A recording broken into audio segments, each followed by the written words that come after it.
Good afternoon students. हम लोग आज पढ़ने जा रहे हैं कार्बन एंड इट्स कंपाउंड्स, ये चैप्टर केमिस्ट्री में।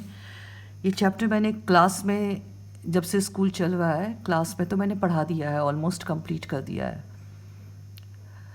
मगर ऐसे बहुत से बच्चे हैं जो किसी न किसी वजह से स्कूल नहीं आ पा रहे हैं और इसीलिए उनको ये प्रॉब्लम आएगी इस चैप्टर में। इसलिए मैं उनके लिए ये प्री रिकॉर्डेड वीडियो बना करके भेजने जा रही हूँ, ताकि आगे भी भेजूँगी, ताकि आपका कोर्स पीछे ना रहे। अब हम carbon and it's compounds start कर रहे हैं।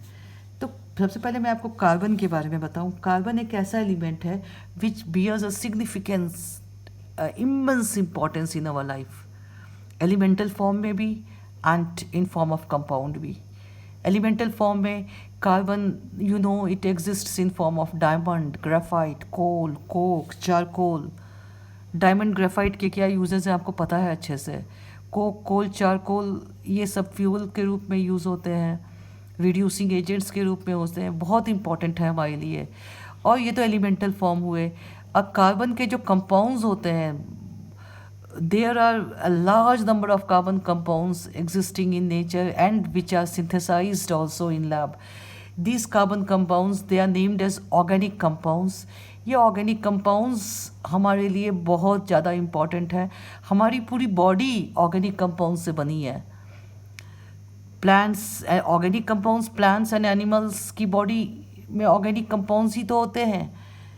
अब our blood, our muscles, our skin, ये जो कुछ भी है हमारी बॉडीज़ में, जितने ऑर्गन्स हैं, they are all made of organic compounds, carbon compounds. हमारा जो फूड है, carbohydrates, proteins, oils, fat, milk वगैरह सब कुछ, they are also organic compounds.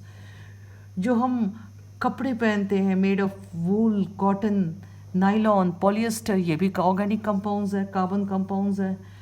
Fuel के रूप में हम यूज़ करते हैं मोटरसाइकिल्स में पेट्रोल, गैसोलीन, डीजल, ये सब भी कार्बन कंपाउंड्स हैं।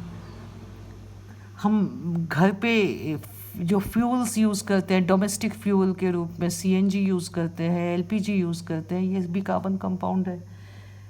जितने भी मेडिसिन्स हैं, maximum medicines, they are organic compounds और carbon compounds. So carbon compounds bear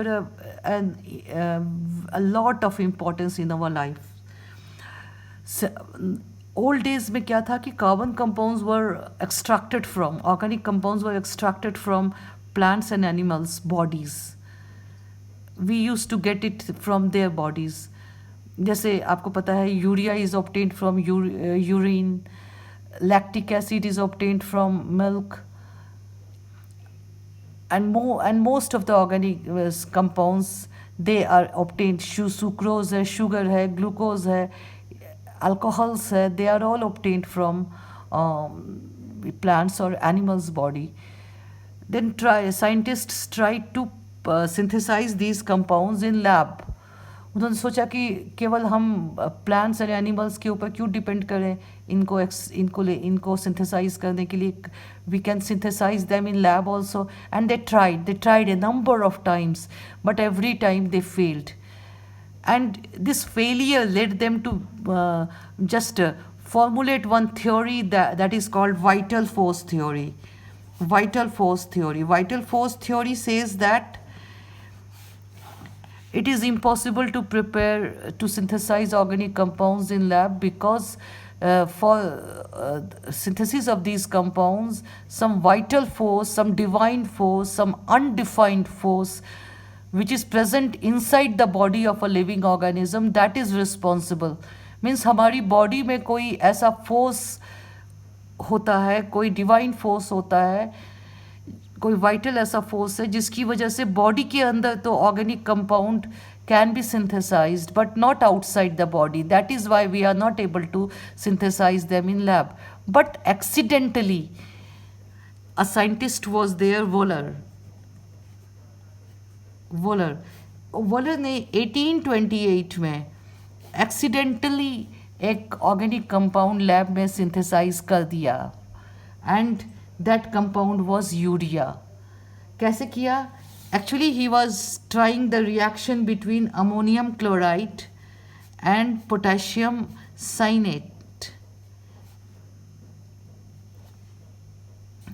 Ammonium chloride and potassium cyanate, because his purpose was to obtain ammonium cyanate, NH4CNO.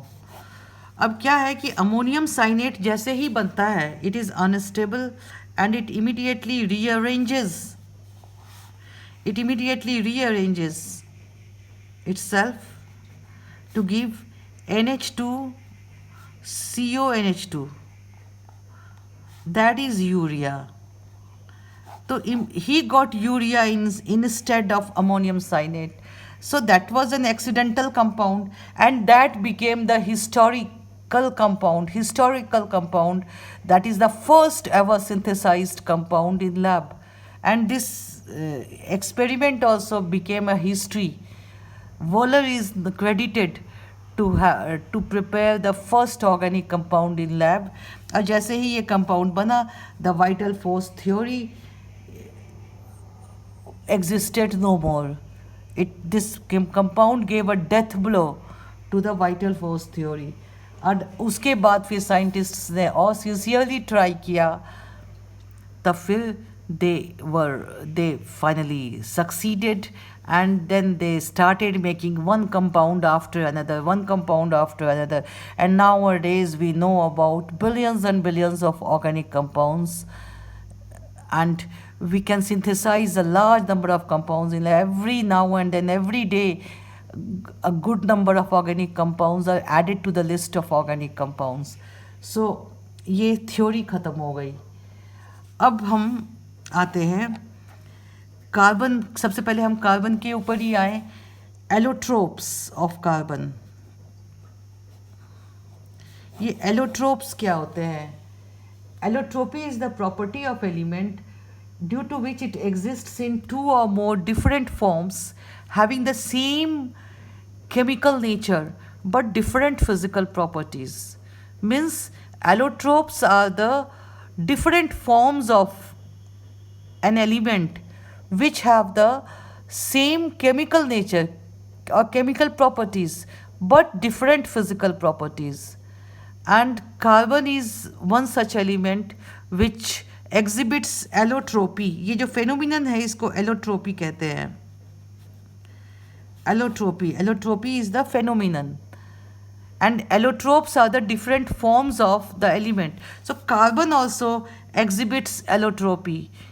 Carbon exists in different forms. Carbon के कौन कौन से forms हो सकते हैं? कोल है, Coke है, चारकोल है, लैम्प ब्लैक है. इनके अलावा डायमंड है and graphite. Diamond and graphite are the two purest form of carbon. Diamond and graphite. सबसे पहले हम डायमंड की प्रॉपर्टी पढ़ेंगे.